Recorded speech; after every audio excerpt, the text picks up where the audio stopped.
Namaste. I'm Dr. Swiya Murti.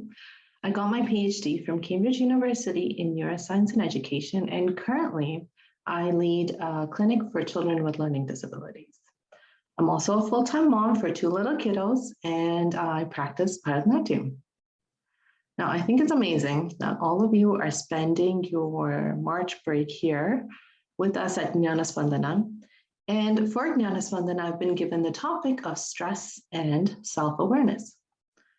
And so I'm going to organize my talk into 3 main parts: stress, self-awareness, and how Hinduism relates to all of this. So almost everything across the board related to stress follows this inverted U-shaped curve. And so here you see on my y-axis, it's performance. And on my x-axis, I have stress, which if you have too much of it, leads to anxiety. And everybody needs stress. So you see that your performance increases with an optimal level of stress and then decreases when you have too much of it. So everybody needs stress. It's not like you're going to study if you don't have an exam, let's be honest. You're not going to test your understanding of the knowledge if you don't have a test coming up.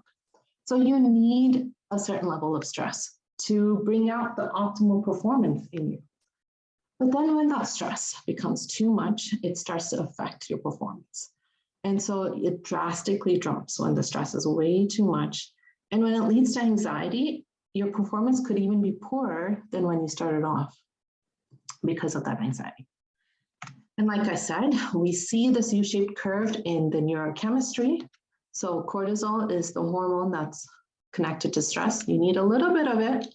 You need an optimal level of it. But if you have too much of it, your performance starts to fail. And we see it in the neuroanatomy. Now, the story of cytokines is slightly a flipped story. You need cytokines to the proteins to work on all the neurochemistry, the neurochemical reactions happening in your brain. But the byproduct of these reactions is quite toxic.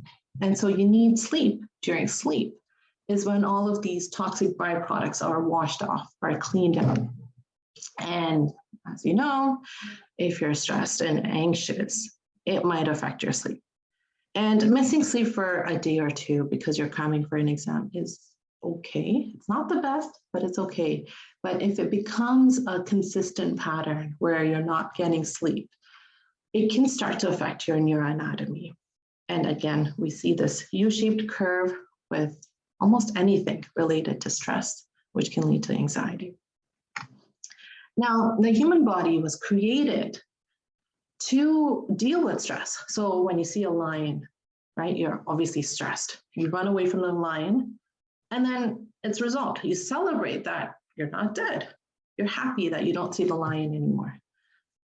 But so what that means is that you have the stress, you have the reaction, and the stress is resolved. The problem in a modern day society is that it's chronic stress. So, okay, you have this test, then you have the midterm, then you have the finals. You have a test for subject A, and then you have test for subject B.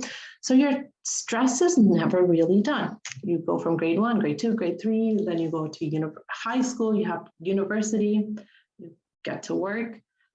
So the stress never gets a chance to resolve itself. And the way you need, and this can lead to anxiety. And the solution to all of this, to not allow it to snowball into such a humongous stress ball, is self-awareness. And so the first thing about self-awareness that you can do is identify your stressors. So I'm going to go back 2 slides to this stress cycle. You can only react to stress if you know what your stressor is. And it takes work. It takes a lot of work to be able to identify what your stress is. So for example, you can take something so vague like, oh, school stresses me out, but you can't really work on that. Like, you have to go to school. You have to go to school. You have to go to work. It's not something that you can resolve, but you can resolve. You can like bring it down, like focus, and try to find out what is it in school that's stressing you out? It could be maybe you have a biology test coming up next week and you just don't get the biology terms. You just don't understand them. You can't memorize them. You don't understand the concept. So what you can do is then you've identified the biology terms that's stressing you out, and then you can work on it. You can react on it. You can look at the etymology. You can look at Latin and how Latin phrases, the Latin is constructed, and that's going to resolve your stress with biology terms. And this way, this completing the stress cycle will really help in not only your exam, your test coming up next week in biology, it'll also help you read papers, biology papers when you're in university. And so you're doing something about the stress, you're completing it, and you're celebrating it. And so you're completing the cycle. But what we don't want to happen is you're having difficulty in biology. You need an 85 in biology so that you can go into university. Oh no, if I don't get into university, if I don't have my thing, I can't become a doctor. It becomes overwhelming and it becomes a snowball effect, and it becomes so big that now you're spending all of your mental energy, all of your time stressing about not becoming a PhD in biology instead of working on the etymology of the biological terms that will over time help you work on getting your biology, whatever, becoming a doctor, PhD, whatever you wish. So that's the first part of identifying your stressors. Second thing is do mental health checks. If it's not going to matter in 5 years, don't spend 5 minutes worrying about it. So always question, identify your stressor and see, is it worth working on it?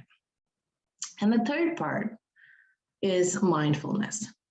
Now, what I like about mindfulness is it breaks down meditation. So ultimately what you are going to get to is meditation in this talk. But meditation is difficult because it's like, it tells you, oh, think about nothing. And that's really hard to do, to just sit and not think about nothing. And so again, let's not stress about meditation. Let's break it down. Let's find the specific thing about meditation that you can apply today, now, so that you can grow into meditation. And that's what I really like about mindfulness. So with mindfulness, you're not focusing on thinking about nothing. Instead, you're focusing on thinking about one thing, one specific thing. You might be doing mindfulness programs in your schools, mindfulness breaks.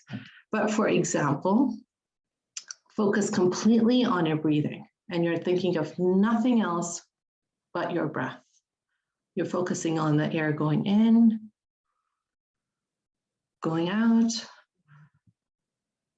and you can focus on the temperature of the air going in, how it's a little bit colder.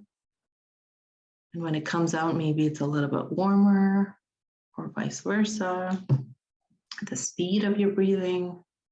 So here, all we're doing is focusing only on our breath. We're not thinking about biology, chemistry, physics, your mom, your dad, nothing. We're only focusing on breathing. And so this brings me to the third part of my conversation with you about Hinduism. Now, Hinduism focuses a lot on self-awareness. It's always questioning, who am I? Who am I? Who am I? And it gives you many paths, whatever path works best for you, to answering this question, who am I? And now Guru Adi Shankara used one method, which was the process of elimination. So it's, I'm not that, I'm not that, I'm not that, I'm not that. And so then what's left? It's just pure absolute bliss. And so you can work on that. And Hinduism gives you the tools to work on that step by step by step. And ultimately lead you to meditation, and with meditation from self-awareness to self-realization of that pure bliss.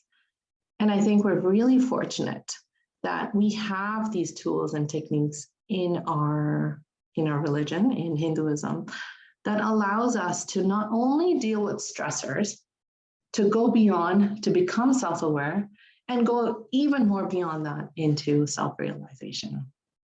And I think the very fact that all of you are spending your March breaks here at Jnana Spandana, it itself shows that you're already on the path of trying to become more self-aware and learn about yourself a little bit more. Thank you so much for listening to me and giving me this time.